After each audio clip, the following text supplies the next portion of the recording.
This is a story about a brave little penguin who went on an adventure to find the sun. Once upon a time, far away in the snowy land of Iceville, lived a tiny penguin named Pip. Now Pip was just an ordinary penguin who loved sliding on the ice and building snow castles. But there was one thing he had never seen: the sun. Every day Pip would ask the elder penguins, "What does the sun look like?" And every day they would smile and say, "It's big, bright, and warm like a hug." But Pip wanted to see for himself. So one night when the moon was full and the stars were out, Pip packed his scarf and a fish sandwich and waddled off on a magical journey to find the sun. As he walked, he met all sorts of amazing creatures.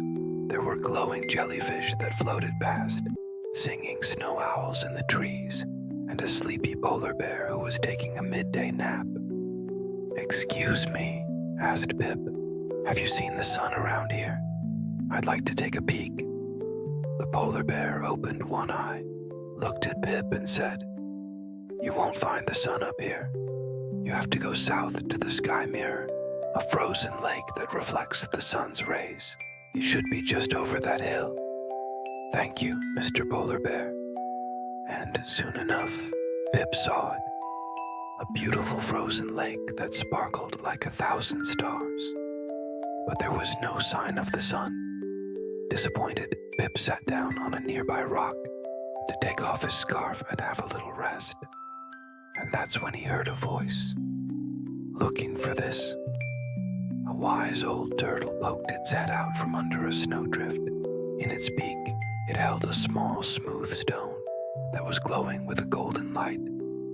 "I found this lying around. Thought you might want it." Pip took the stone.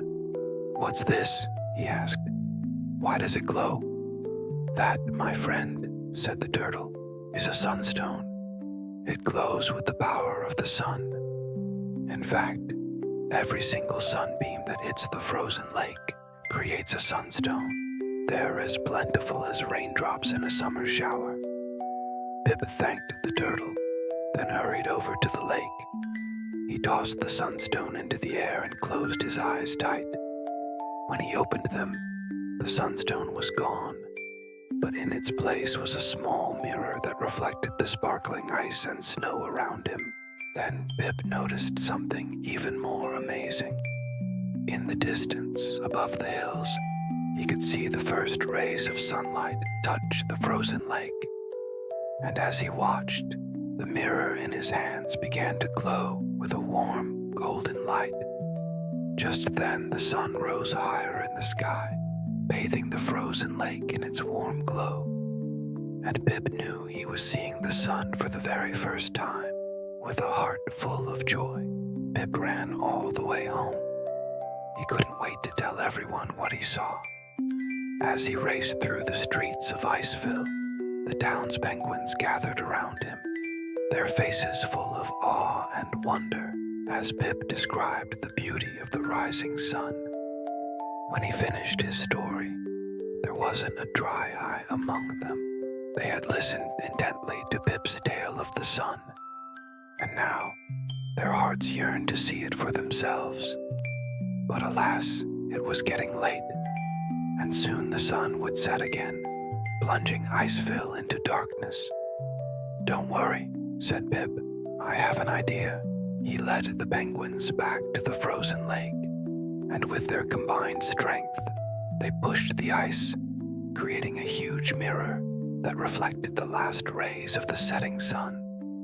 The penguins cheered, and for a moment, the entire town of Iceville shimmered with golden light.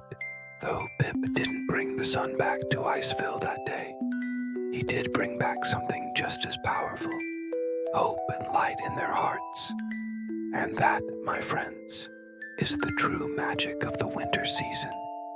Because no matter how dark it gets, even the smallest heart can find the biggest light.